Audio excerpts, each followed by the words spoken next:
Hello बच्चों, welcome to विज्ञान the path to success. तो आज हम सोशल साइंस की एक सीरीज शुरू कर रहे हैं जिसकी शुरुआत हम पॉलिटी से करेंगे और उसके हम फर्स्ट चैप्टर को डील करेंगे, जिस फर्स्ट चैप्टर का नाम है पावर शेयरिंग। आई होप आपके स्क्रीन पर पावर शेयरिंग चैप्टर विजिबल होगा। तो पावर शेयरिंग चैप्टर में हम जहाँ तक देख पा रहे हैं कि एक वर्ड है पावर एंड दूसरा वर्ड है शेयरिंग। पावर को हम कहते हैं सत्ता एंड शेयरिंग को हम कहते हैं साझेदारी। दैट मीन्स सत्ता की साझेदारी। ठीक है, अगर हम इसे अपने आम भाषा में समझने की कोशिश करें तो सत्ता को हम क्या कर रहे हैं? ताकत। और हम अगर पढ़ रहे हैं पॉलिटी तो इस पॉलिटी में ताकत का मतलब है पॉलिटिकल पावर। इस बात को आप ध्यान से समझेंगे कि इसको हम क्या कर रहे हैं? Political power.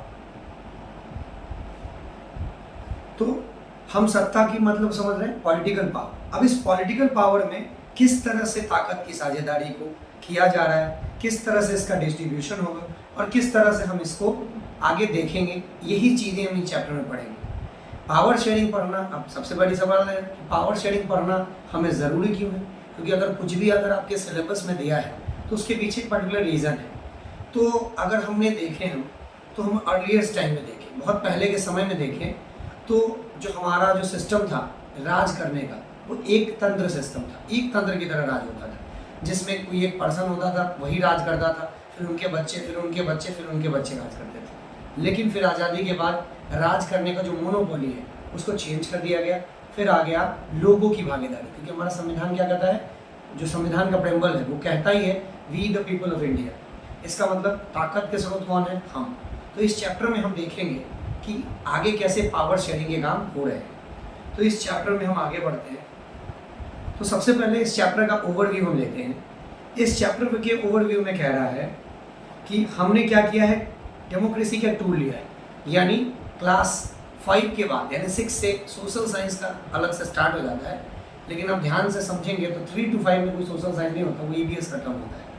तो 6, 7, 8 में हमें पढ़ाया जाता है सोशल साइंस, उसमें डेमोक्रेसी पढ़ाया जाता है। तो डेमोक्रेसी के छोटे छोटे टर्म्स पढ़ाए गए हैं, किस तरह से डेमोक्रेसी को डिवाइड किया गया है, अलग अलग टर्म्स में डिवाइड किया गया, जैसे एग्जीक्यूटिव है, जुडिशियरी है, लेजिस्लेचर है, किस तरह से काम करता है, ये सारी चीज़ें सिखाई गई हैं।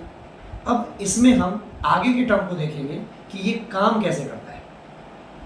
इसी में हम देखेंगे कि 2 अलग अलग कंट्रीज़ की कहानियों को देखेंगे, जिसमें दिखाया जाएगा कि हर कंट्री का अपना अपना एक सिचुएशन है कि उस सिचुएशन में उन्होंने कैसे डील किया। अगर उन सिचुएशन से अगर उन्होंने सही तरीके से डील किया तो कंट्री और बहुत ग्रोथ किया होगा, अगर डील सही तरीके से नहीं हुआ होगा तो वो डिग्रेड हो गया होगा। तो इसी के बारे में हम स्टडी करेंगे। तो चलिए हम आगे की ओर स्टडी करते हैं। तो स्क्रीन पर आपको 2 कंट्री के नाम दिख रहे होंगे, जिसमें एक कंट्री का नाम है बेल्जियम, दूसरे कंट्री का नाम है श्रीलंका। तो चलिए स्टडी करते हैं बेल्जियम एंड श्रीलंका के बारे में। सबसे पहले हम बेल्जियम के बारे में पढ़ेंगे। बेल्जियम के बारे में दिया है कि बेल्जियम एक छोटी सी कंट्री है, यूरोप में एक छोटी सी कंट्री है, जिसका एरिया जो है वो हरियाणा के एरिया से भी छोटा है। हरियाणा के एरिया से भी छोटा है, लगभग आधे की आबादी है, यानी 1 करोड़ से थोड़ी सी ज़्यादा आबादी है। ये बेल्जियम का है।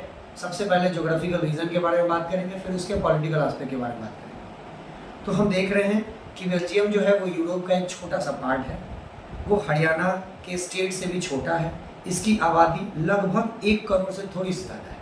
ठीक है, अगर हम बात करें इसके ज्योग्राफिकल बाउंड्री की तो ये 4 कंट्री से लगता है। सबसे पहला फ्रांस, दूसरा नीदरलैंड, जर्मनी एंड लग्जमबर्ग। ठीक है, अब क्लियरली यहाँ लिखा है it has a population of little 1 crore and half of the population of Haryana. ठीक है, अब यहाँ एक वर्ड लगाया है, the ethnic composition of the small country is complex, very complex. Complex का मतलब होता है जटिल। अब एथनिक का मतलब क्या होता है? एथनिक का मतलब हम यहाँ पर देखेंगे, ध्यान से देखेंगे। एथनिक वर्ड आपके स्क्रीन पर शो हो रहा होगा। इस एथनिक को हम कहते हैं a social division. Social division means एक सामाजिक क्या है? विभाजन है। इस सामाजिक विभाजन में क्या है? लोग जो हैं वो बिलोंग करते हैं सेम ग्रुप के, सेम ग्रुप के बिलोंग करेंगे। अब ये सेम ग्रुप किस तरीके का होगा, तो ये सेम ग्रुप सेम कल्चर का हो सकता है, सेम फिजिकल अपीयरेंस का हो सकता है, सेम कास्ट, सेम रिलीजन, मतलब सेम लैंग्वेज का भी हो सकता है। यानी अब एथनिक ग्रुप का मतलब कह रहे हैं कि कुछ ग्रुप है, यानी कुछ कम्युनिटी है, वो कम्युनिटी एक ही वेराइटी के बिलोंग करती होंगी। मान लीजिए कि मैं एक नॉर्थ इंडिया से बिलोंग करता हूँ, नॉर्थ इंडिया के पार्ट से बिलोंग करता हूँ और यहाँ की भाषा हिंदी है, ठीक है, और कोई साउथ इंडिया से बिलोंग करता है तो उसकी भाषा तमिल हो गया, तेलुगु हो गया, कोई भी लैंग्वेज, तो मैं कह सकता हूँ कि मैं हिंदी के एथनिक ग्रुप से बिलोंग करता हूँ और जो साउथ इंडिया का पर्सन है वो तमिल के लैंग्वेज से बिलोंग करता हूँ। तो अगर मैं हिंदू कल्चर से बिलोंग करता हूँ तो मैं कहूँगा मैं हिंदू एथनिक कल्चर से बिलोंग करता हूँ, कोई मुस्लिम से करता है तो वो मुस्लिम कल्चर से बिलोंग करता है। इसी तरह से जो पार्टीशन डिवाइड किए गए हैं तो इसे कहा जाता है इथनिक कंपोजिशन या इथनिक ग्रुप कहा जाता है। क्लियर है? आई होप आपको अब इथनिक में कोई प्रॉब्लम नहीं। तो ध्यान से देखिए, अब ये कह रहा है कि the ethnic composition of A small country is very complex, यानी जो कंट्री है उसमें अलग अलग वेराइटी के, अलग अलग भाषा के, अलग अलग जाति के, अलग अलग धर्म के लोग एक साथ रह रहे हैं। इसीलिए कहा गया है कि यहाँ जो इथनिक ग्रुप है वो क्या है, बहुत कॉम्प्लेक्स है, और कंट्री भी छोटा है फिर भी ये क्या है, कॉम्प्लेक्स है। अब कैसे कॉम्प्लेक्स हो, देखिए कंट्री के टोटल पॉपुलेशन का जो 59% है वो कहाँ रहता है, फ्लेमिश रीजन में रहता है। फ्लेमिश रीजन में रहता है और क्या बोलता है, डच लैंग्वेज बोलता है। ध्यान से समझेंगे, इन चीज़ों को याद रखेंगे। MCQ जो आते हैं उस MCQ में क्वेश्चन बन सकता है कि बताइए कि फ्लेमिश रीजन में रहने वाले लोग किस भाषा का यूज़ करते हैं या कितना परसेंट है। तो आप ध्यान रखेंगे कि जो फ्लेमिश रीजन में रहते हैं वो 59% है, और जिस भाषा का यूज़ करते हैं वो क्या है, डच भाषा है, डच लैंग्वेज का यूज़ करते हैं। दूसरा जो अदर 40% है, अप्रोक्स 40% है, पूरी तरह से 40% नहीं है, जो 40% है वो क्या है, वेलोनिया रीजन में रहते हैं और क्या बोलते हैं, फ्रेंच बोलते हैं। अदर 40% क्या है, वेलोनिया रीजन में है और क्या बोलते हैं, फ्रेंच बोलते हैं, ठीक है। और रिमेनिंग 1% जो है वो बेल्जियन स्पीकर के जो 1% है वो क्या है, जर्मन बोलते हैं। ध्यान रखेंगे इस बात को। लेकिन बात यहीं ख़त्म नहीं होती है, बात थोड़ी सी और कॉम्प्लेक्स तब हो जाती है जब ब्रुसेल्स की बात आती है, जो जर्मनी का कैपिटल है ब्रुसेल्स। इस ब्रुसेल्स में जो 80% लोग हैं वो उल्टा हो जाता है, वहाँ 59% डच बोलते हैं, यहाँ 80% फ्रेंच बोलते हैं, और जो रिमेनिंग 20% है वो क्या बोलते हैं, डच स्पीकिंग।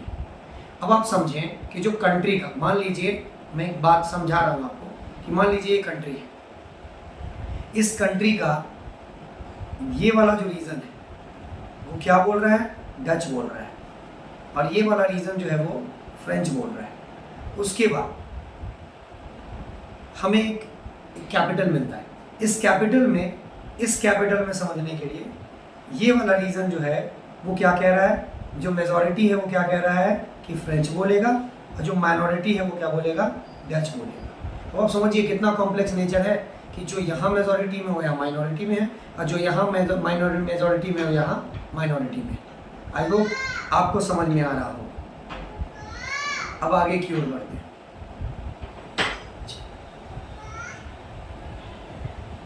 तो यहाँ आप एक फिगर देख रहे होंगे, इस फिगर को आप क्लियरली देखेंगे तो आपको समझ में आएगा। अभी जो मैंने डायग्राम दिखाया है वो यहाँ पर इसी फिगर से बिलोंग करता है। अब यहाँ देखिए, यहाँ फ्रेंच स्पीकिंग के लिए दिया है, और ये जो लाइनिंग क्रिएट किया गया है ये जर्मन स्पीकिंग है। फिर ये जो ऑरेंज कलर में है ये ब्रुसेल्स का है। यहाँ देखिए ये ब्रुसेल्स है, ये ब्रुसेल्स का रीजन है, ये ब्रुसेल्स है। इस छोटे रीजन में अगर हम ध्यान देंगे तो यहाँ पर कौन सा है, यहाँ फ्रेंच जो है वो मेजॉरिटी में है। लेकिन इस पूरे कंट्री की बात करेंगे, पूरे कंट्री में, तो डच क्या है, मेजॉरिटी में है। पूरे कंट्री की बात करेंगे तो डच क्या है, मेजॉरिटी में। लेकिन ये जो 1% वाला हिस्सा है, ये जो 1% वाला हिस्सा है ये क्या है, जर्मन स्पीकिंग है। यहाँ देखिए जर्मन स्पीकिंग, ये 1% वाला हिस्सा है। तो ये इतना कॉम्प्लेक्स है, इसीलिए कहा गया है जो इतनी कॉम्पोजिशन है जर्मनी का वो क्या है, बहुत ज़्यादा कॉम्प्लेक्स है। क्लियर है? अब आगे की देखते हैं, ठीक है। अब इसमें आगे दिया है कि the minority French speaking community are relatively rich. ध्यान से देखेंगे, the minority French speaking community was relatively rich and powerful. अब कह रहा है कि यहाँ माइनॉरिटी में क्या है, फ्रेंच है, लेकिन है क्या, पावरफुल है। कैसे पावरफुल है, ये हर तरह से वेल्दी है, चाहे वो एजुकेशन में हो, चाहे जॉब में हो, चाहे वेल्थ में हो, हर एक चीज से ये क्या है, रिच है। ठीक है, this was resented by the Dutch speaking community who got benefit the economic development and education much later. अब इसके कारण क्या हुआ, जो डच स्पीकिंग वाले लोग हैं इनको इनका बेनिफिट तो मिला, पर ये बेनिफिट कब मिला, बहुत बाद में जाकर के मिला। यानी जब ये कंट्री आज़ाद हुआ होगा और ये कंट्री आगे बढ़ रहा होगा, उस वक्त सबसे ज़्यादा दबदबा किसका रहा होगा, जो फ्रेंच स्पीकिंग है उनका, क्योंकि जिसकी लाठी उसकी भैंस, जिसके पास ताकत होगा वही सारी चीज़ें करेंगे। लेकिन जिसके पास ताकत नहीं होगा, मेजॉरिटी में पॉपुलेशन से होने से भी कोई फर्क नहीं पड़ता है, क्योंकि सारा वेल्थ, हर एक चीज़, क्योंकि कंट्री चलाने के लिए क्या चाहिए, वेल्थ चाहिए, कंट्री चलाने के लिए क्या चाहिए, एजुकेशन चाहिए, और ये चीज़ किसके पास था, फ्रेंच वालों के पास था। इसीलिए माइनॉरिटी होते हुए भी मेजॉरिटी वालों को क्या कर रहे थे, वो कंट्रोल कर रहे थे। चलो अब ध्यान से देखेंगे। अब अभी कह रहा है this lead to tension between Dutch speaking and French speaking community. वही बात हमने कहा कि यही जो भेदभाव है, इस भेदभाव के कारण क्या हुआ, डच और फ्रेंच के बीच में कहीं ना कहीं टेंशन यानी तनाव की मात्रा उत्पन्न हो गई। और ये कब रहा, 1950 से 1960s तक रहा।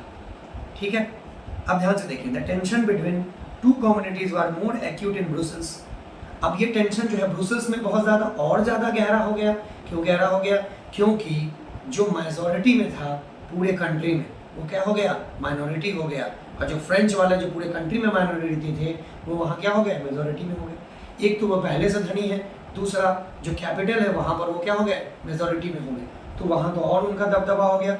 इसीलिए वहाँ का जो नेचर है, जो ब्रुसेल्स का है, वो और ज़्यादा कॉम्प्लेक्स हो गया और उनका दबदबा और ज़्यादा बढ़ चुका था। अब आगे की ओर बढ़ते हैं।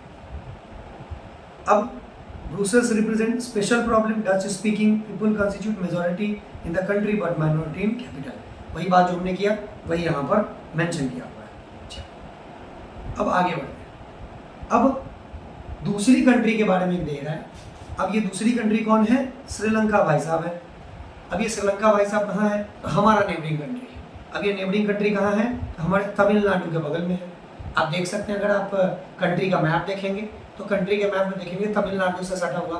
अगर कोई भी भारत का मैप देखेगा तो वो श्रीलंका का मैप देखेगा ही देखेगा, और उससे एक कनेक्टिविटी जुड़ेगा जिसको आप राम सेतु भी कहते हैं, वो भी कनेक्टिविटी में आपको दिखेगा। तो ये जो श्रीलंका है ये कहाँ है, तमिलनाडु के साउदर्न कोस्ट पर है, दक्षिण में है।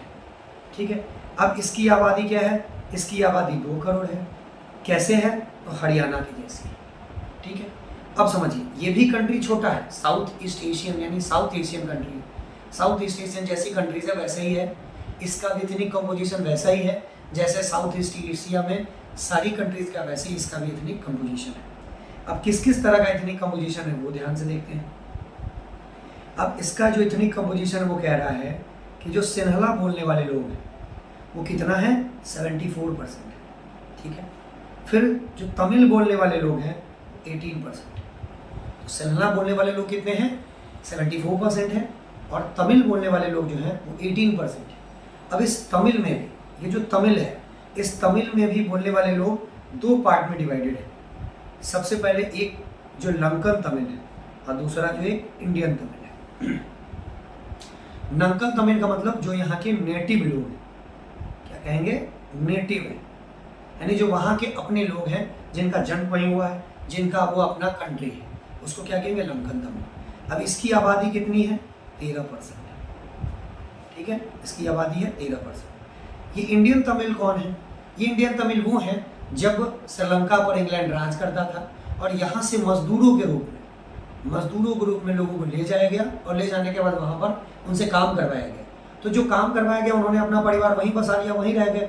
जिस तरह से जब बांग्लादेश, इंडिया पाकिस्तान के बीच में विवाद हुआ और जब बांग्लादेश का बंटवारा हुआ, तो जब पाकिस्तान ने बांग्लादेश पर बर्बरता हुए, लगभग 40-50 लोगों की हत्याएं हो गई। ठीक है, महिलाओं के साथ गलत व्यवहार किया गया, तो वो जो माइग्रेट करके बांग्लादेश से इंडिया में आ गए, आज भी वो रोहिंग्या के रूप में अपने कंट्री में वास करते हैं, रहते हैं, उनका आधार कार्ड है, हर एक चीज़ है, चाहे वो असम में हो चाहे वो वेस्ट बंगाल में हो। उसी तरह से उसी तरह से ये जो इंडियन तमिल हैं उस समय में यहाँ से वहाँ गए थे काम के, उनको ले जाया गया था पर वो वहीं बस गए, वहीं रह गए। इनकी आबादी कितनी है? 5% के करीब है। ठीक है, अच्छा आगे की ओर देखते हैं। क्लियर, ध्यान से देखेंगे। Tamils were 13%, the rest of the forefathers come from India as plantation workers during colonial period is called Indian Tamil, जो भी हमने बात की। इसकी आबादी कितनी है? 5%, 13%, 18 से 13 माइनस कर दीजिएगा, 5% आएगा। आगे देखते हैं। अब ध्यान से देखिए कि जो यहाँ पर लंकन तमिल है, अब ये कहाँ रहते हैं? तो लंकन तमिल जनरली नॉर्थ और ईस्ट साइड में रहते हैं। अगर हम इसके मैप को देखें, अगर हम इसके मैप को देखेंगे तो आप देखिए ये जो यहाँ इंडियन तमिल है, यहाँ देखिए ये इंडियन तमिल है और ये श्रीलंकन तमिल है। ये देखिए ये नॉर्थ साइड है और ये ईस्ट साइड है। ठीक है, तो जनरली जो तमिल्स हैं, जो लंकन तमिल्स हैं, क्योंकि मेजॉरिटी इसके बाद मेजॉरिटी किसकी है? इसी की ज़्यादा है। तो ये कहाँ रह रहे हैं? नॉर्थ से ईस्ट की तरफ रह रहे हैं, नॉर्थ और ईस्ट की तरफ। और ये जो है ये बेचारे बीच बीच में ऐसे छिटपुट तरीके से रह रहे हैं। ठीक है, अगर आप ध्यान से देखेंगे तो इस तरफ भी है पर इस तरफ उतना पॉपुलेशन नहीं है, इसलिए इसको इग्नोर किया गया। तो ये नॉर्थ एंड ईस्ट में रह रहे हैं। रेस्ट जो बचे हुए पॉपुलेशन है वो कौन है? क्रिश्चियन। ध्यान से देखिए, जो रेस्ट 7% बचे हुए वो क्या है? क्रिश्चियन है। आप समझेंगे, एक तो हो गया कि पॉपुलेशन के अनुसार से 74% सिन्हाला हो गया, 18% तमिल हो गए, इस 18% में 13% नेटिव तमिल हो गए एंड 5% इंडियन तमिल हो गए, और जो रेस्ट 7% बचते हैं वो क्या है? क्रिश्चियन। क्लियर है? अब इसी में देखिए कि जो सिन्हाला स्पीकिंग लोग हैं वो क्या है? बुद्धिस्ट है। ठीक है, और जो तमिल्स हैं वो या तो हिंदू हैं या मुसलमान हैं। ठीक है, उसके बाद जो 7% क्रिश्चियन है वो क्या है? या तो तमिल है या सिन्हाला है। इसका मतलब जो क्रिश्चियन है वो क्या है? वो कन्वर्टेड होंगे या फिर उन्होंने लैंग्वेज को क्या किया होगा? अडॉप्ट कर लिया होगा। क्योंकि जो क्रिश्चियन है उनका जो जेन्यून अपना जो नेटिव लैंग्वेज है वो क्या है? इंग्लिश है। क्योंकि जो क्रिश्चियनिटी में है वो यूरोप कंट्रीज और दूसरे कंट्रीज़ में है, वो उनका लैंग्वेज क्या है? इंग्लिश है। अगर उन्होंने तमिल या सिन्हाला का अडॉप्ट किया है, इसका मतलब या तो उन्होंने लैंग्वेज अडॉप्ट किया या उन्होंने रिलीजन को चेंज कर लिया, इसीलिए वो क्या हो गए? क्रिश्चियनिटी में चले गए। अब चलिए, अब ध्यान से समझेंगे। वो अब क्या रहा है कि just imagine what would happen in the situation like this in Belgium, the Dutch community take the advantage of its numeric majority and force. ये कह रहा है कि इमेजिन कीजिए कि अगर क्या होगा कि जो मेजॉरिटी में पर्सन में है, जो मेजॉरिटी में है और जो माइनॉरिटी में है, ये मेजॉरिटी और ये माइनॉरिटी, जो मेजॉरिटी में है और जो माइनॉरिटी में है, अगर जो मेजॉरिटी में है उनका प्रभुत्व बढ़ जाएगा, अगर वो अपना मनमाना करेंगे तो ये क्या करेंगे? माइनॉरिटी को पूरी तरह से दबा देंगे, माइनॉरिटी को पूरी तरह से दबा देंगे, अपनी सारी चीज़ें थोप देंगे, जिससे क्या हो जाएगा? देश में अराजकता का माहौल फैल जाएगा। वही ये कह रहा है यहाँ पर कि put the advantage of and force it will the French and German speaking population, this would push the conflict. Conflict का मतलब विवाद फैल जाएगा, मतभेद पैदा हो जाएगा among communities further. This would lead to very messy का मतलब बहुत ज़्यादा कॉम्प्लेक्स हो जाएगा, हौच पौच हो जाएगा, messy partition of the country. अब क्या हो जाएगा? देश कई भागों में विभाजित हो जाएगा, और यही रीज़न है कि कई बार अलग अलग कंट्रीज़ में इन्हीं पार्टीशन, इसी कॉन्फ्लिक्ट के कारण देश का बंटवारा हो गया। हमारे देश में भी वही हुआ, हमारे कॉन्फ्लिक्ट के कारण, चाहे वो रिलीजन का हो चाहे वो लैंग्वेज का हो। ठीक है, रिलीजन के बेसिस पर ही कहें तो हमारे देश का बंटवारा हो गया, जिसका रीज़न है कि आज एक इंडिया है और दूसरा पाकिस्तान है। अब इसके आगे both of the side claim control over the Brussels. अब इस बेल्जियम में देखिए, अब उस बेल्जियम में क्या है कि दोनों साइड से क्लेम करेगा। एक क्या करेगा? कंट्री पर, एक जो मेजॉरिटी में है। अब मेजॉरिटी में कौन है? वहाँ डच है, तो मेजॉरिटी वो कहेगा कि हम पूरी कंट्री पे राज करेंगे। लेकिन ब्रुसेल्स पे क्या कहेगा? फ्रेंच कहेगा कि भाई हम मेजॉरिटी पे है तो हम पूरा राज करेंगे। अब यहाँ पर क्या हो जाएगा? कॉन्फ्लिक्ट होगा, विवाद होगा और पूरे देश में दंगा बढ़ जाएगा, जिसके कारण क्या होगा? कोई भी न चैन से रह पाएगा न जी पाएगा, और देश पूरी तरह से विनाश की ओर चला जाएगा। अब आगे की ओर बढ़ते हैं। अब है मेजॉरिटिज्म। ठीक है, मेजॉरिटिज्म इन श्रीलंका। अब बात आएगी श्रीलंका के मेजॉरिटिज्म की। अब कह रहा है कि श्रीलंका इमर्ज इंडिपेंडेंस इन 1948। अब कह रहा है कि जो श्रीलंका है वो 1948 में क्या हुआ, आज़ाद हुआ। अब leaders of Sinla community shout to secure dominance over government by virtue of its majority. As a result, the democratically elected government adopted a series of majoritarian measures to establish Sinhala supremacy. अब इसने क्या किया, आज़ाद हुआ। आज़ाद होने के बाद हम जानते हैं कि 74% सिनला कम्युनिटी के लोग हैं। उन्होंने क्या किया, दबदबा कामिल किया और उसके बाद क्या किया, उन्होंने अपना सरकार बना लिया, क्योंकि मेजॉरिटी में वो थे, उन्होंने अपना सरकार बना लिया। और मेजॉरिटियन मेजर यानी जो प्रभुत्व की सरकार है, जिसकी संख्या ज़्यादा, जिसकी लाठी उसकी भैंस, जिसकी सरकार ज़्यादा है, जिसकी ताकत ज़्यादा है, वो सरकार बना लेंगे। और क्या किया, सिनला की ताकत को दिखा दिया। अब उसके बाद यहीं तक वो नहीं रुके। 1956 में उन्होंने क्या किया, एक एक्ट पास किया जिन्होंने क्या किया, सिनला को ऑफिशियल लैंग्वेज बना दिया। यानी ना कोई इंडियन तमिल, ना ही वो श्रीलंकन तमिल हो गया, ना ही वो क्रिश्चियन, किसी के भी बात, किसी भी चीज़ों को नहीं किया गया, सबको साइड रख दिया गया। उन्होंने क्या किया, सिनला को एक ऑफिशियल लैंग्वेज घोषित कर दिया कि आपको अगर कोई भी काम करना है तो आपको क्या करना है, सिनला लैंग्वेज में करना है। यानी कुछ भी बेनिफिट लेना है, सिनला लैंग्वेज में लेंगे। इसका रिजल्ट क्या होगा, जो हम आगे देखेंगे कि सिनला बोलने वाले हर एक लोग, सिनला भाषा के लोग, सिनला में कल्चर को फॉलो करने वाले लोग, हर एक चीज़ को यहाँ पर क्या मिलेगा, बेनिफिट मिलेगा। चाहे कोई एजुकेशन में हो, चाहे जॉब में हो, हर एक चीज़ में। और बाकी सारी चीज़ों को क्या कर दिया जाएगा, नज़रअंदाज कर दिया जाएगा। और यहीं पर भेदभाव शुरू होगा और यहीं पर क्या होगा, कंट्री के बीच में सिविल वॉर स्टार्ट होगा, जो आगे के टर्म में आएगा। अब आगे देखिए, दिस रिगार्डिंग तमिल, ठीक है, तमिल को क्या कर दिया गया, डिसरिगार्ड कर दिया गया। द गवर्नमेंट फॉलोड, ठीक है, preferential policies favoured of Sinla applicants for university position and government jobs. यानी जो सिनला कम्युनिटी के लोग थे, उनको यूनिवर्सिटी में एडमिशन भी मिल रहा था, उनको जॉब्स भी मिल रहे थे। लेकिन जो तमिल वाले लोग थे या फिर जो क्रिश्चियन वाले लोग थे, क्रिश्चियन में भी वो जो तमिल लैंग्वेज बोलते थे, उनको न सही से यूनिवर्सिटी में एडमिशन मिल रहा था, न गवर्नमेंट जॉब मिल रहा था। यानी फर्स्ट प्रायोरिटी किसको दिया जा रहा था, सिन्हा कम्युनिटी वाले लोग। अब इसका क्या होगा, बहुत सारे लोग क्या करेंगे, इस डर और मजबूरी में अपनी लैंग्वेज को चेंज करके तमिल से वो क्या पे शिफ्ट हो जाएंगे, सिनला पे शिफ्ट हो जाएंगे। अब देखिए, अब इन्होंने क्या किया, A new constitution stipulated that the state shall protect, foster Buddhism. अब सिनला किसको फॉलो करता है, बुद्धिज्म को फॉलो करता है। तो इन्होंने क्या किया, नया कॉन्स्टिट्यूशन, संविधान में नया अमेंडमेंट किया, नई चीज़ें लागू की कि आप सबसे ज़्यादा प्रोटेक्शन किसको देंगे, बुद्धिज्म को प्रोटेक्शन देंगे। खूब प्रचार प्रसार कीजिए, जितना ज़्यादा से ज़्यादा लोगों को बुद्धिज्म से जोड़ना चाहते हैं, उतना ज़्यादा आप उसको जोड़ सकते हैं। ठीक है, आई होप आपको ये टॉपिक समझ में आ रहे होंगे, क्योंकि जो सोशल साइंस है, खास करके पॉलिटी जो है, वो एक कनेक्टिव लैंग्वेज है। तो मैं कोशिश कर रहा हूँ कि आपको हर एक टर्म से कनेक्ट करूँ। तो आप पढ़ें बेल्जियम एंड श्रीलंका को, पर आप कोशिश करें कि उसको अपनी आसपास, अपने कंट्री, अपने स्टेट, अपने रीजन की चीज़ों से जोड़ें, ताकि वो आपको इजली समझ में भी आए और जल्दी याद भी हो। चलिए आगे बढ़ते हैं।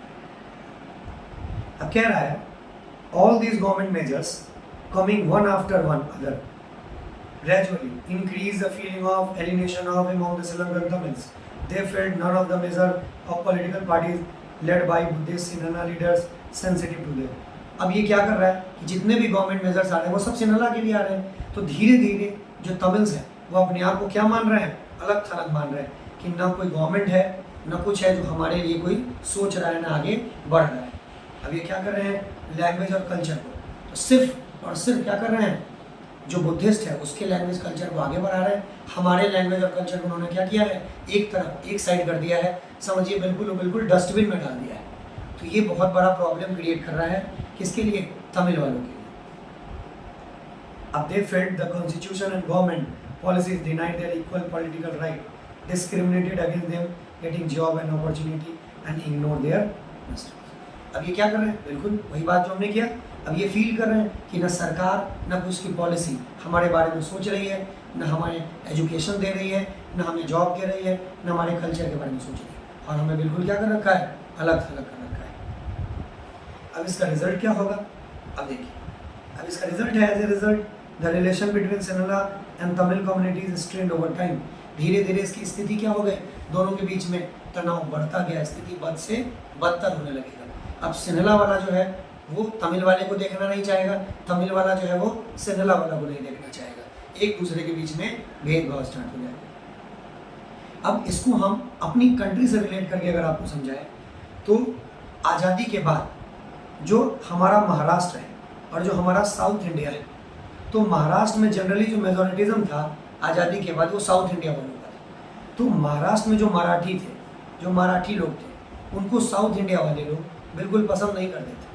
बहुत ज़्यादा मेजोरिटी था साउथ इंडिया वाले लोगों का, वो नौकरी भी करते थे, एजुकेशन भी करते थे, हर एक चीज़ करते थे।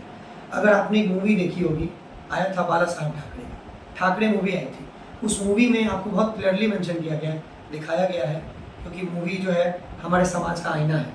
तो आप अगर आपने वो मूवी नहीं देखी तो आप एक बार मूवी ज़रूर देखें, आपको ये जो कॉन्फ्लिक्ट है इजीली समझ में आएगा। ये भेदभाव कर रहा था। उस वक्त एक लीडर निकल गया है, इसका नाम था बाला साहब ठाकरे। उन्होंने क्या दिया, उन्होंने यहाँ महाराष्ट्र में जो मराठी लोग थे उनको क्या दिया, एक वैल्यू दिया, उनकी पहचान कराई कि आपको आपके स्टेट में ही वैल्यू के लिए आपको लड़ना पड़ रहा है। उन्होंने वो बहुत सारी चीज़ें, बहुत सारी लड़ाइयाँ लड़ी, बहुत सारी जगहों पर एजुकेशन दिया, नौकरी के लिए लड़े, और आज महाराष्ट्र में मराठियों के लिए क्या वैल्यू है, क्या पोजीशन है, आप इजीली समझते हैं। सेम यही चीज़ यहाँ श्रीलंका में भी था, किसके बीच में, सिन्हला एंड तमिल के बीच में। चलिए, अब इन्होंने क्या किया, अब क्योंकि कोई पार्टी इनकी सुन नहीं रही है तो ये क्या करेंगे, अपना पॉलिटिकल पार्टी शुरू करेंगे, अपना स्ट्रगल शुरू करेंगे। देखिए, Sri Lankan Tamil launch their party and struggle, बिल्कुल उन्होंने अपना पार्टी स्टार्ट किया और स्ट्रगल स्टार्ट किया for the recognition of Tamil and official language. Tamil और उसके ऑफिशियल लैंग्वेज में उन्होंने अपना स्ट्रगल स्टार्ट किया, और रीजनल ऑटोनॉमी के लिए, equality opportunity for securing education and job. क्योंकि क्या क्या भाई, हमको राजकीय तौर पर भी कुछ भेदभाव नहीं होना चाहिए, हमको एक तरह का मिलना चाहिए। क्यों, क्योंकि वो कहाँ है, नॉर्थ और साउथ एंड ईस्ट साइड में है।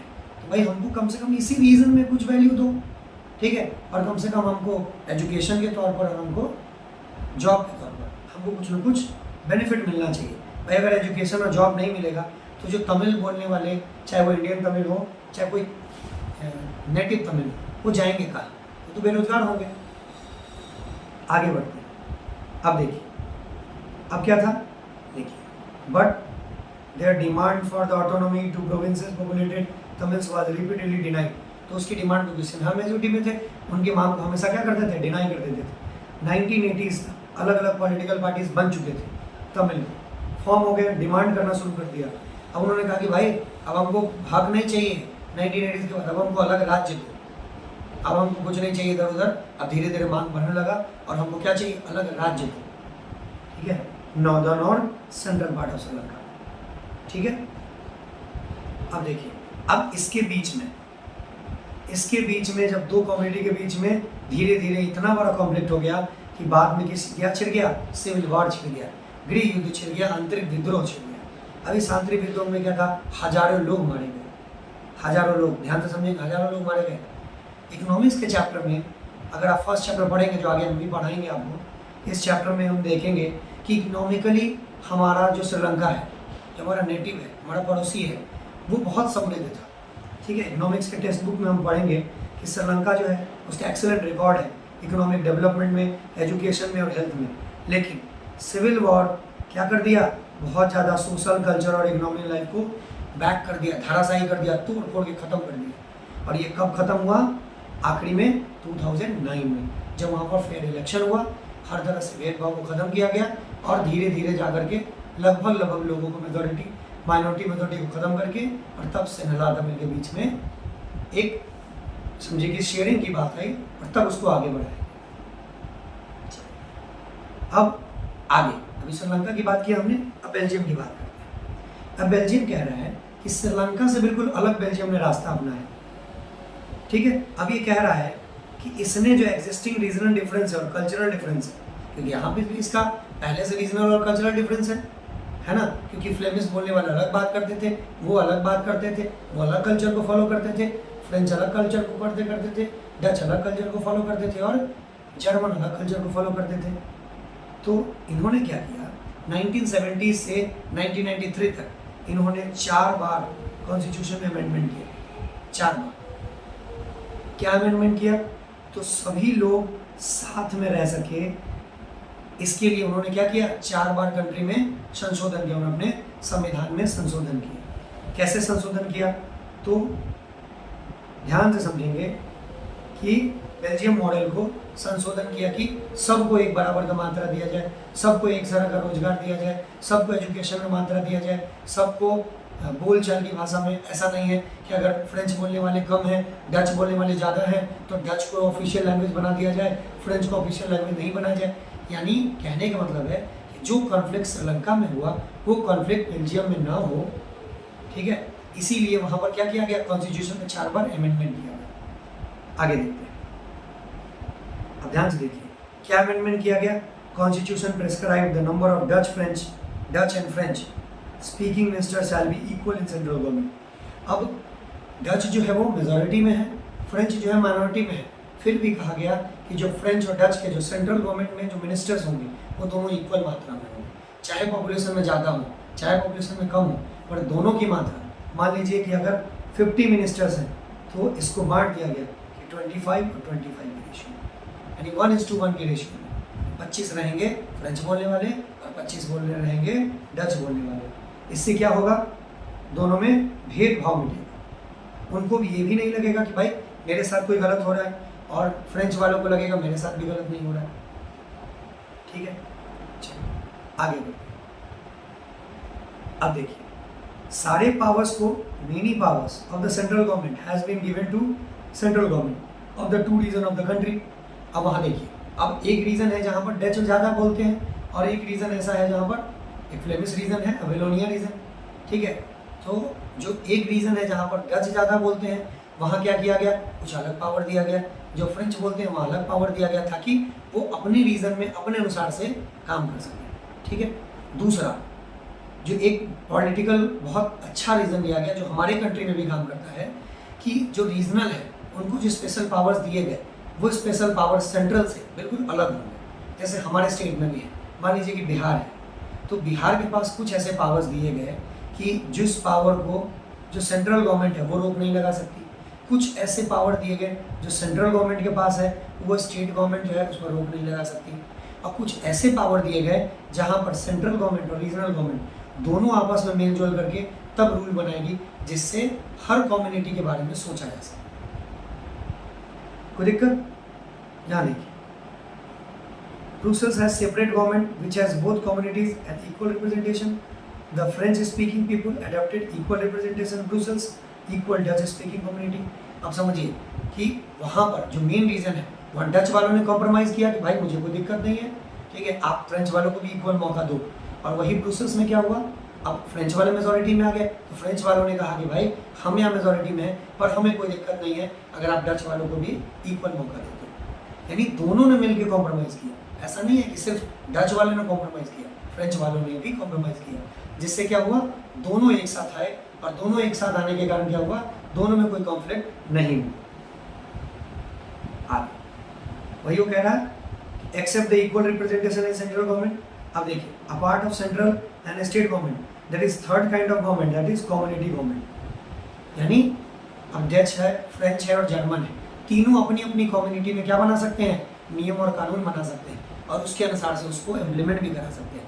मान लीजिए कि मैं हिंदी बैठ कर हूँ, मैं हिंदी बोलता हूँ, ठीक है, आप में से कोई अगर पर्सन कोई मराठी बोलते हैं, कोई पंजाबी बोलते हैं, कोई गुजराती बोलते हैं, तो मैं हिंदी बोलने वाला हूँ, अगर मैं गवर्नमेंट में हूँ, गवर्नमेंट का पार्ट हूँ, तो मैं क्या करूँगा, हिंदी बोलने वाले के लिए एक कानून बनाऊंगा जो उनके बेनिफिट के लिए होगा, क्योंकि मैं पंजाबी के लिए क्या बेनिफिट है नहीं समझ सकता।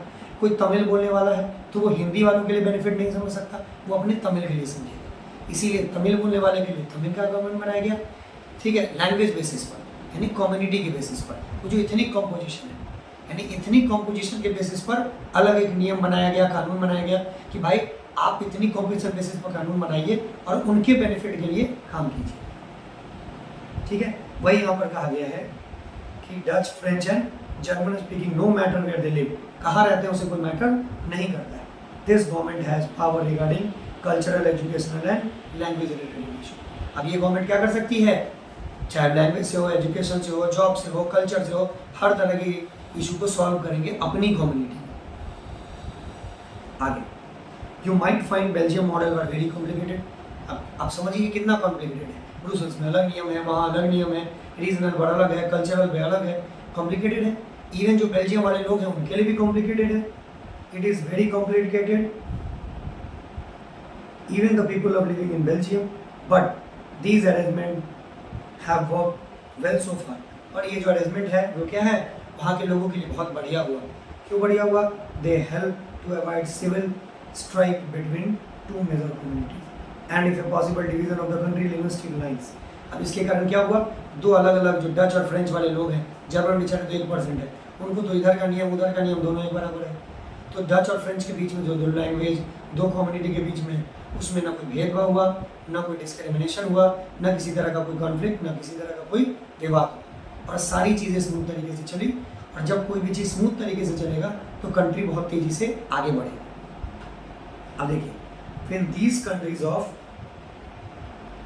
countries of European came together from the European Union, Brussels was chosen as headquarter। अब देखिए इसका बेनिफिट क्या हुआ, जब सारी कंट्रीज यूरोप की एक साथ मिल गए तो क्या बनाया, यूरोपियन यूनियन बनाया। इस यूरोपियन यूनियन का क्या बेनिफिट हुआ, बेनिफिट हुआ कि सारी कंट्रीज मिलकर काम करेंगी। सोचिए ब्रूस, ठीक है, जो बेल्जियम मॉडल है, अब इस बेल्जियम मॉडल को फॉलो करते हुए ब्रुसेल्स को क्या बनाया गया, हेडक्वार्टर बनाया गया। इतना बेनिफिट हुआ। अब आगे की ओर देखते हैं। अब क्या रहा है, what do we learn from these two stories from Belgium and Sri Lanka. हमने क्या सीखा श्रीलंका एंड बेल्जियम की स्टोरी से। अगर हम इसको छोड़ दें, हम अपने सेंस में समझें, तो श्रीलंका में देख रहे हैं कि यहाँ क्या किया गया, मेजॉरिटी ने क्या किया, ताकत को कंट्रोल में ले लिया। एक ने क्या किया, मेजॉरिटी ने दोनों आपस में क्या किया, शेयरिंग किया, यानी एक ने ताकत का बंटवारा नहीं किया, एक ने ताकत का बंटवारा किया। तो एक ने ताकत का बंटवारा किया, उससे क्या हुआ, कंट्री ग्रोथ किया, चाहे वो पॉलिटिकल लेवल पर हो, इकोनॉमिकल लेवल पर हो, कल्चरल लेवल पर हो, वर्ल्ड लेवल पर हो, हर लेवल पर उसने पहचान बनाया। इवन जब यूरोपियन यूनियन भी बना तो उसका हेडक्वार्टर किसको रखा गया, ब्रुसेल्स को रखा गया। वहीं दूसरी तरफ श्रीलंका के केस में देखेंगे तो श्रीलंका के केस में हम देखेंगे तो क्या हुआ, मेजॉरिटी ले लिया सिनेला ने, तमिल को साइड कर दिया, कॉन्फ्लिक्ट बढ़ता गया, इवन सिविल वॉर तक की बात आ गई, लोग एक दूसरे को मार काटने लगे। और धीरे धीरे जो इकोनॉमिकली इतना डेवलप था, जिसको इकोनॉमिक्स के फर्स्ट चैप्टर में हमें पढ़ना है, इकोनॉमिक डेवलपमेंट में इतना डेवलप था, समृद्ध था, वो सिविल वॉर के कारण क्या हो गया, कोलैप्स हो गया। और आज के सिनेरियो में हम श्रीलंका को कंपैरिजन करें तो कुछ टाइम पहले ही श्रीलंका में भी फिर से सिविल वॉर हुआ, और आप देख सकते हैं कि कितनी महंगाई बढ़ गई थी। ठीक है, पेट्रोल के प्राइसेस 250-300 रुपये लीटर तक चला गया था, 500-500 रुपये लीटर तक चला गया था। लोगों को खाने के लिए आफत हो गई थी। क्यों? ड्यू टू डिस्क्रिमिनेशन, यही रीज़न के कारण। और आज भी पूरी तरीके से वहाँ पर कभी भी पावर शेयरिंग है नहीं है, जिसके कारण श्रीलंका में कॉन्फ्लिक्ट आज भी बरकरार है। तो वही ये कह रहा है। ठीक है, चलिए तो आगे की ओर बढ़ते हैं। अब देखिए कह रहा है कि why power sharing desirable, power sharing जरूरी क्यों है। तो पावर शेयरिंग बहुत मायने से ज़रूरी है। क्यों ज़रूरी है? क्योंकि समझिए कि अगर मान लीजिए कि मैं हिंदी बोलने वाला हूँ और मेरे सामने कोई पंजाबी बोलने वाला है, ठीक है, और मैं हिंदी बोलने वाला 10 लोग हूँ और पंजाबी बोलने वाले 2 लोग हैं, तो मैं अगर उन 2 की वैल्यू नहीं करूँगा और अपने 8 लोग अपनी ताकत का गलत इस्तेमाल करूँगा, चीज़ों का गलत इस्तेमाल करूँगा, तो धीरे धीरे क्या होगा, उनके मन में विवाद उत्पन्न होगा। जब विवाद उत्पन्न होगा, धीरे धीरे उनका इंटरेस्ट हिंदी बोलने वाले लोगों से गलत होगा। तो जब वो अपने स्टेट में जाएंगे, समझिए ध्यान से, जब वो अपने स्टेट में जाएंगे तो अपने स्टेट के लिए वो मेजॉरिटी में है। तो ऐसा तो नहीं है ना कि पंजाब में जाएंगे तो सिर्फ पंजाबी बोलने वाले लोग हैं, वहाँ भी हिंदी बोलने वाले लोग हैं। तो जब वो वहाँ जाएंगे तो वो 2 लोग क्या करेंगे, मैसेज स्प्रेड करेंगे, अरे भाई हम तो वहाँ गए, हमारे साथ तो ये भेदभाव हो गया, ये हो गया, ये हो गया, सही से बर्ताव नहीं किया। तो धीरे धीरे क्या होगा, मैसेज पास ऑन होगा पूरी कम्युनिटी में, पूरे बेल्ट में मैसेज पास ऑन होगा। फिर क्या होगा, धीरे धीरे हिंदी बोलने वाले लोगों के साथ भेदभाव शुरू होगा। और इसका जीता जागता उदाहरण हमारे दक्षिण भारत में। अभी आपने सोशल मीडिया के थ्रू देखा होगा कि घरों के आगे बोर्ड लगा हुआ है कि बिहार और यूपी वाले जो बैचलर्स हैं, दीज आर नॉट अलाउड, उनको रूम के लिए अलाउड नहीं किया जाता है। ये क्या है, भेदभाव है। हमारी कंट्रीज़ में भी भेदभाव है, लेकिन उस लेवल का नहीं है जिस लेवल का श्रीलंका में चल रहा है। क्लियर है? तो जब भी आप टॉपिक समझेंगे, कहने के लिए श्रीलंकन एंड बेल्जियम मॉडल है, पर आप इसको अपनी कंट्री पर समझेंगे, क्योंकि अपनी कंट्री भी कॉम्प्लेक्स नेचर में है, सारी चीज़ें हैं, तो आप इसको इजीली अपनी कंट्री से रिलेट करके समझ सकते हैं। चलिए आगे देखते हैं। कह रहा है कि 2 कारण है, two different set of reason can be given to power sharing. तो पहला रीजन क्या है, पहला बहुत अच्छा रीजन है। अच्छा रीजन क्या है कि to reduce possibility of conflict between two social group, जो हमने देखा बेल्जियम में देखिए और श्रीलंका में देखिए। श्रीलंका में दो सिन्हला और तमिल के बीच में कॉन्फ्लिक्ट शुरू हो गया, वहीं डच और फ्रेंच के बीच में कोई कॉन्फ्लिक्ट नहीं हुआ, इसलिए भी पावर शेयरिंग बहुत अच्छा है। ठीक है। और जो दूसरा रीज़न है वो दूसरा क्या है, and the second deeper reason power sharing is democracy में। अब ये पावर शेयरिंग दूसरा रीज़न ये बैठता है कि पावर शेयरिंग को डेमोक्रेसी की आत्मा कहा जाता है, सोल कहा जाता है। देखिए यहाँ पर लिखा भी है, ठीक है, power sharing is the very spirit of democracy. अगर ये पावर शेयरिंग अगर इफेक्ट करेगा हर एक लोगों को, अगर ये पावर शेयरिंग लोगों तक नहीं पहुंचा, लोगों की भागीदारी नहीं हुई, तो ये हर एक पर्सन को अफेक्ट करेगा। कितना इफेक्ट करेगा आप अंदाज़ा नहीं लगा सकते, कितना इफेक्ट करेगा। अगर एक इंसान मान लीजिए कि आपके परिवार में किसी एक पर्सन के साथ भेदभाव हुआ, मान लीजिए कि सड़क पर चलते हुए किसी एक आदमी का मोबाइल छीन करके कोई भाग गया, आप अंदाज़ा नहीं सकते हैं पूरे इलाके के लोग या उस पूरे परिवार के लोग हर चलने वाले लोगों को चोर की नज़र से देखेंगे। हर चोर जो पकड़ा जाएगा वो यही समझेंगे कि इसी ने मेरा पर्स मारा है, इसी ने मेरा मोबाइल छीन लिया। अगर पावर शेयरिंग नहीं होगा तो धीरे धीरे क्या होगा, माइनॉरिटी के बीच में कॉन्फ्लिक्ट होगा और कंट्री के बीच में भेदभाव उत्पन्न होगा और धीरे धीरे ये क्या हो जाएगा, बंटवारे का रूप लेगा, जो हमारी कंट्री में भी हुआ, इंडिया और पाकिस्तान के रूप में। तो पावर शेयरिंग में जो स्पिरिट है उसको होना ज़रूरी है, क्योंकि हर एक युवा का योगदान होना चाहिए, उसे भी फील होना चाहिए कि मैं भी कंट्री में एक वैल्यू रखता हूँ। अगर मुझे लगे कि मैं अपनी कंट्री में कोई वैल्यू नहीं रखता हूँ, मैं क्यों कंट्री के लिए सोचूंगा, मैं क्यों कंट्री के लिए काम करूँगा। इसीलिए कंट्री के लिए वैल्यू करने के लिए हम सबसे इम्पोर्टेंट चीज़ है कि कंट्री को ये फील होना चाहिए, ये कंट्री को फील होना चाहिए कि यहाँ के हर लोग हमारे पार्ट हैं, और यहाँ के लोगों को भी फील होना चाहिए कि हम कंट्री के पार्ट हैं। क्लियर है? यही बात इस पैराग्राफ में पढ़ा है, आप पढ़ेंगे आपको इजीली समझ में आएगा। चलिए आगे की ओर देखते हैं। ये देखिए खलीज का एक डायलेमा है, आप इसको पढ़ेंगे आपको समझ में आएगा, कहीं कोई दिक्कत की बात नहीं है, क्योंकि इससे कोई क्वेश्चन ज़्यादा बनते नहीं हैं, जो मेन है वो यहाँ है। ठीक है। अब पावर शेयरिंग के फॉर्म्स, किस रूप में पावर शेयरिंग को डिवाइड किया गया। अब देखिए the idea of power sharing has emerge in the opposition of nation in undivided political power. अब ये कॉन्सेप्ट आया कहाँ से, तो बहुत पहले, आज़ादी से बहुत पहले हमारी कंट्री में चलता था मोनोपोली। यानी जो राजा का बेटा है वो क्या होगा, राजा होगा। जो राजा का बेटा है वो राजा होगा, फिर उसका बेटा राजा होगा, फिर उसका बेटा राजा होगा, कहीं कोई योगदान नहीं है। कुछ ऐसी कंट्रीज थी जहाँ पर लोग चुनते थे। ठीक है, जैसे आप क्लास 6 या 7 के चैप्टर में पढ़ेंगे, अश्वमेध यज्ञ होता था। अब क्या करते थे, राजा घोड़ा छोड़ देते थे पूरे साल के लिए। अब वो जहाँ वो जाता था, अब या तो आपने घोड़ा को पकड़ा तो या तो लड़ो, या फिर वो हरा दो, या हार जाओगे तो शरणागति स्वीकार कर लो।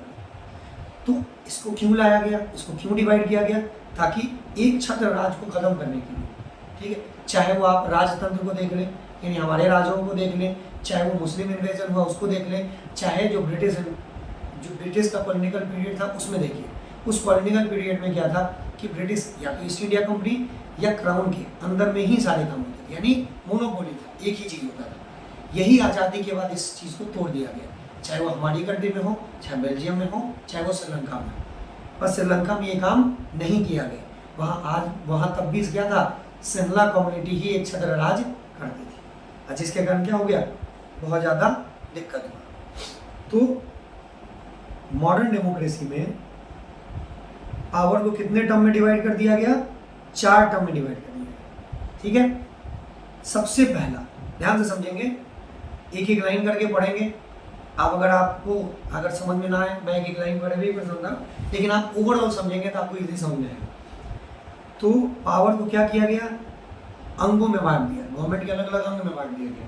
कैसे बांटा, हॉरिजेंटली बांटा, इस तरह से रेखीय क्रम में बांटा। ठीक है, किस तरह से बांट दिया रेखीय क्रम में, तो देखिए power because allowed the different organs of government place at the same level exercise different power.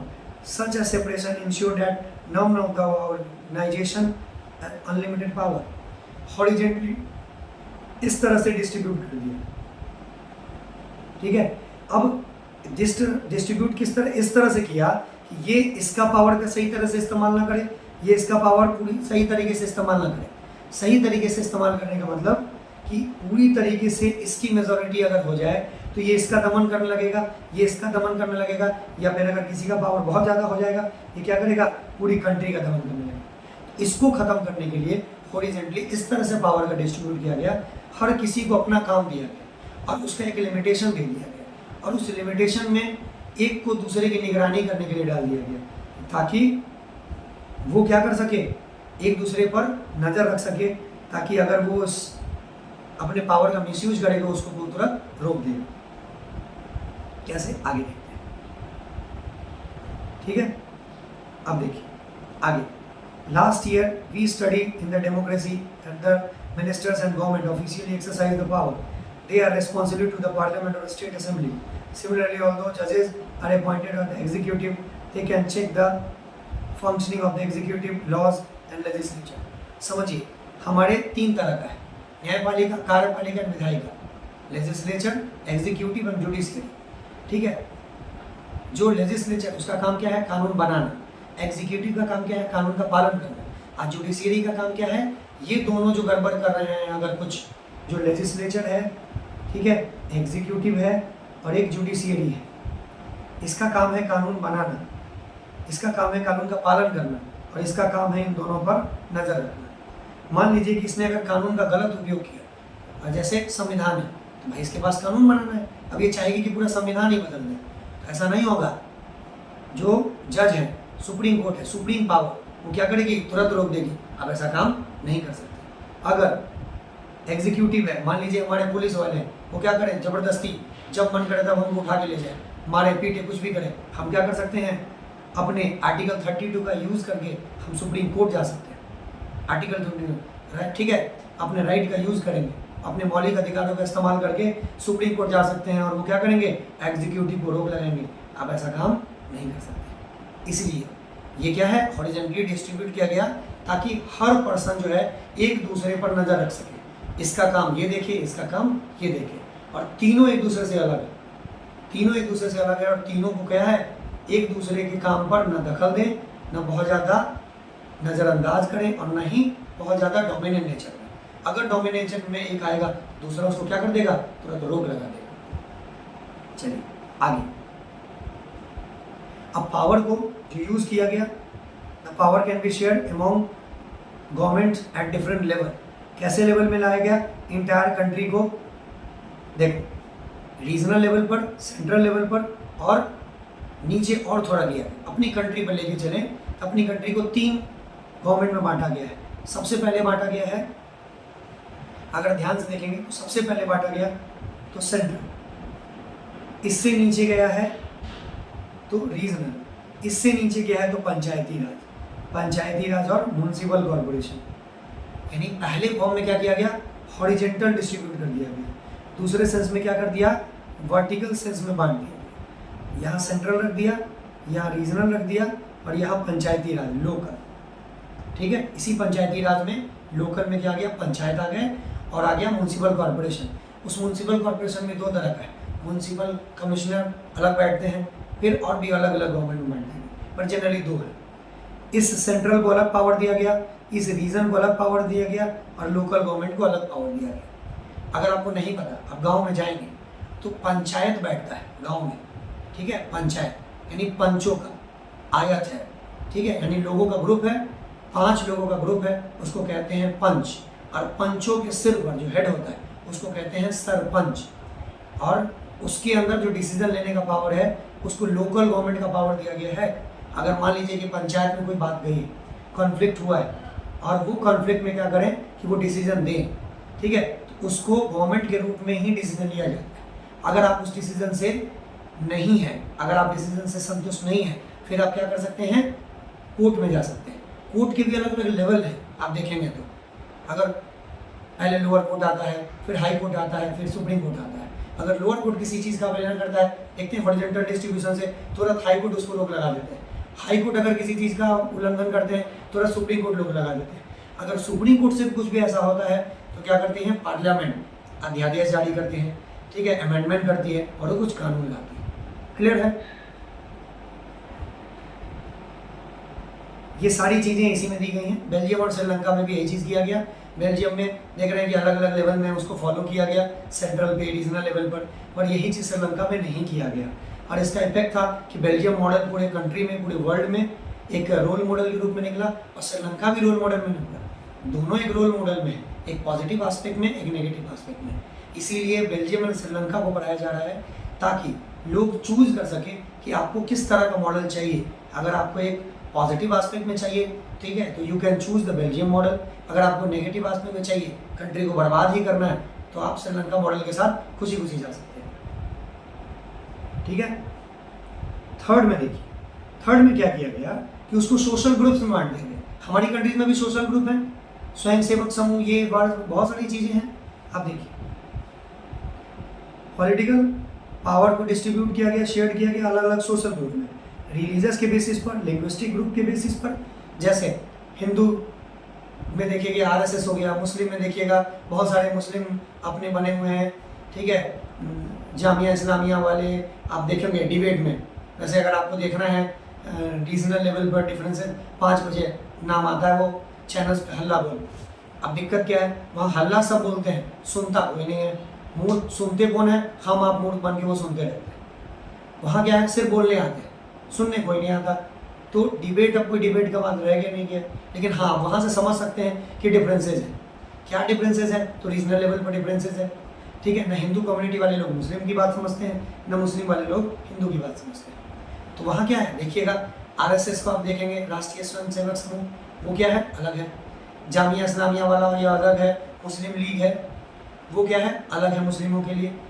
तो डिफरेंट सोशल ग्रुप बनाया गया, उसके अकॉर्डिंग काम किया गया, ठीक है। अब ध्यान से देखिए, community government in Belgium, good example of this arrangement. Some of the countries there are constitutional and legal arrangement. अलग अलग कंट्रीज में, जैसे अपनी कंट्री में, मैं दूसरी कंट्री की बात क्यों करूँ, अपनी कंट्री की बात कीजिए। इस कंट्री में क्या है, सोशल डिफरेंसेज हैं, ठीक है, उसके अकॉर्डिंग सोशल ग्रुप हुआ। अब ये सोशल ग्रुप क्या करेगा, अपने ग्रुप के बारे में सोचेगा, जो बेल्जियम मॉडल में था, ठीक है, उसको सोशल ग्रुप बनाया गया। अब वो क्या किया गया, सोशल ग्रुप के व्यू में कानून भी बनाएगा, आवाज़ भी उठाएगा और जो गवर्नमेंट है उस तक बात भी पहुँचाएगा, ठीक है। जैसे सोशल वीकर सेक्शन है, वोमेन है, जैसे जो महिला सशक्तिकरण के लिए जो महिला आयोग है, SC/ST ग्रुप है, OBC ग्रुप है ना, इस तरह का ग्रुप बनाया गया है। ये ग्रुप क्या करते हैं, उनके लिए आवाज़ उठाते हैं, जगह जगह जाते हैं, उनके प्रॉब्लम्स को डिस्कस करते हैं, उनकी सारी चीज़ों को डिस्कस करते हैं, उन पर रिपोर्ट तैयार करते हैं। गवर्नमेंट भी उनके रिपोर्टों को सुनती है, उनका आधार बनाती है, उनको आगे लेके चलती है और आने वाले सालों में जो बजट आता है, जो उनके वेलफेयर के लिए जो स्कीम्स यूज़ किए जाते हैं, उन्हीं चीज़ों को लेकर के आगे वेलफेयर के रूप में उसको यूज़ किया जाता है, ठीक है। तो इस चीज़ का यहाँ पर इस्तेमाल किया जाता है। और अगर बात अपनी कंट्री के डाइवर्सिफाइड नेचर की है तो यहाँ तो और ज़्यादा डाइवर्सिफाइड नेचर। आप सोचिए यहाँ कितने टाइप के सोशल ग्रुप्स हैं, तो एक कंट्री को चलाना इस तरह के डाइवर्सिफाइड 1.4 बिलियन की कंट्री को चलाना बहुत डिफिकल्ट हो जाता है। फिर भी हमारी कंट्री में किसी भी तरह का उस लेवल का सोशल डिवीज़न नहीं है जिस तरह का श्रीलंका में होता है।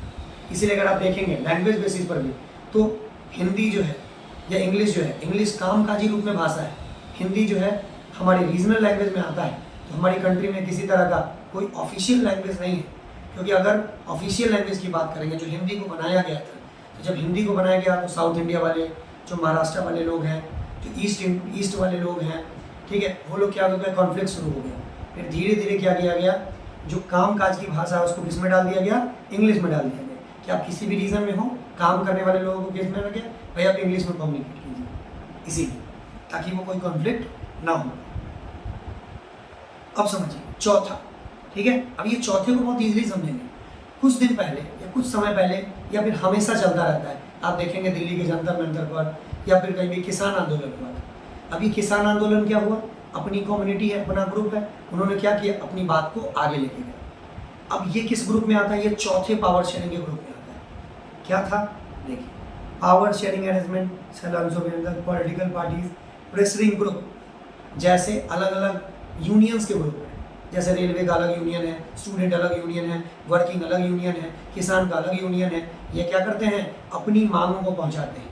मान लीजिए कि किसान के साथ कुछ भेदभाव हुआ, जैसे एमएसपी का फुल फॉर्म होता है मिनिमम सपोर्ट प्राइस, ठीक है। यानी किसानों की मांग थी कि हमें किसी भी, चाहे गेहूँ हो, किसी चीज़ का है, ठीक है, न्यूनतम समर्थन मूल्य जो है, यानी मिनिमम इतना रुपया होना चाहिए जिससे हम अपना गुजर बसर कर सकें, हम अपना काम कर सकें। क्योंकि हम क्या करते हैं, अनाज उपजाते हैं और गवर्नमेंट क्या करती है, हर साल उसको कम दाम में खरीद लेती है। ये किसानों की बात थी, ठीक है, कम दाम में खरीद लेती है और आगे की ओर लेके जाती है। इससे क्या होता है, किसानों का डेवलपमेंट नहीं होता है। इसीलिए कृषि बिल भी आया था, उसको देखा, समझा, बहुत सारी चीज़। अगर किसानों को लगा कि भाई इस बिल में हमारे लिए कोई बेनिफिट नहीं है, हमारे लिए कोई फ़ायदा नहीं है, उन्होंने क्या किया, आगे गवर्नमेंट पर प्रेशर बनाया। 1 साल 1.5 साल लगातार लगे रहे, डटे रहे, और लास्टली गवर्नमेंट को क्या करना पड़ा, वापस लेना पड़ा। सेम यही चीज़ जब आम आदमी पार्टी जब बना, उससे पहले जंतर मंतर पर, ठीक है, अन्ना हजारे ने क्या किया, आंदोलन किया भ्रष्टाचार के खिलाफ। जो बहुत ज़्यादा भ्रष्टाचार हो रहा था दिल्ली में, उसके खिलाफ उन्होंने क्या किया, आंदोलन किया लोकपाल बिल लाने के लिए। तो ये सारे ग्रुप्स क्या हैं, प्रेशराइज ग्रुप है। ये क्या करते हैं, आवाज़ों को इतनी मेजॉरिटी से उठाते हैं ताकि गवर्नमेंट पे क्या करे, प्रेशर बनाए, ताकि गवर्नमेंट अपनी मनमानी ना कर सके। मान लीजिए जैसे अभी गवर्नमेंट है, अभी की गवर्नमेंट पूरी मेजॉरिटी में है। अब ये गवर्नमेंट जब चाहेगी, जैसे चाहेगी, अपनी मर्जी से कोई भी बिल पास कर लेगी। अब जब बिल पास करेगी तो इसको जो मन करेगा वो कर लेगी। तो ये ना हो, इसीलिए हमारे कंट्री में क्या है, कुछ प्रेशराइजिंग ग्रुप भी, यूनियन भी है। जैसे जीता जागता एग्जाम्पल है, जो किसान बिल है, इन्होंने अपनी मर्जी से पास किया, किसानों को नहीं पसंद आया, वो साल भर 1.5 साल डटे रहे, बहुत सारे किसानों की मौत भी हो गई। आप देखे होंगे दिल्ली में लाल किला पे लोग चढ़ गए, बहुत सारा आंदोलन किया, और रिजल्ट में क्या हुआ, किसान कृषि बिल को क्या किया गया, वापस लिया गया। तो गवर्नमेंट चाहे मेजॉरिटी ही में हो क्यों ना हो, कोई ज़रूरी नहीं है कि आप क्या करें, अपनी मनमानी करें। तो प्रेशराइज ग्रुप क्या करेंगे, इन चीज़ों का काम करके, इन चीज़ों को फॉलो करके गवर्नमेंट को प्रेशर डालेंगे ताकि आप इन चीज़ों को वापस लें और कंट्री में क्या करें, भेदभाव ना हो। नहीं तो अगर भेदभाव होगा तो क्या होगा, धीरे धीरे कॉन्फ्लिक्ट इतना बढ़ेगा कि गृह युद्ध छिड़ेगा और कंट्री फिर कई पार्ट में बढ़ जाएगा। तो इसी के बारे में यहाँ पर पूरी तरीके से दिया गया। क्लियर है? चलिए, तो आई होप आपको ये चैप्टर पूरी तरह से समझ में आया होगा। मैंने पूरी कोशिश की है कि हर एक टॉपिक को इन डिटेल बारीकी से समझ में आए, ठीक है। इसके नेक्स्ट वीडियो में आपको अगर इसका क्वेश्चन आंसर में कोई प्रॉब्लम होगा, अगर आपसे ना बने या कोई प्रॉब्लम हो तो आप कमेंट सेक्शन में ज़रूर डालें। मैं इसके एक सेपरेट वीडियो में इससे रिलेटेड जितने भी क्वेश्चंस बन सकते हैं पॉसिबल, उसको मैं एक सेपरेट वीडियो में लेके आऊँगा, पीपीटीज के फॉर्म में ही लेके आऊँगा और आपको सॉल्व कराऊँगा और कोशिश करूँगा और डिटेल में समझाने की। तब तक के लिए अगर आपने चैनल को सब्सक्राइब नहीं किया है, अभी जाके चैनल को सब्सक्राइब कीजिए। सब्सक्राइब जाने में आपका कुछ नहीं जा रहा है, लाइक करें, शेयर करें, ज़्यादा से ज़्यादा लोगों तक वीडियो को पहुँचाएँ और वीडियो में बने रहें, ज़्यादा से ज़्यादा बने रहें ताकि आपको हर एक नॉलेज मिलता रहे। तब तक के लिए थैंक यू।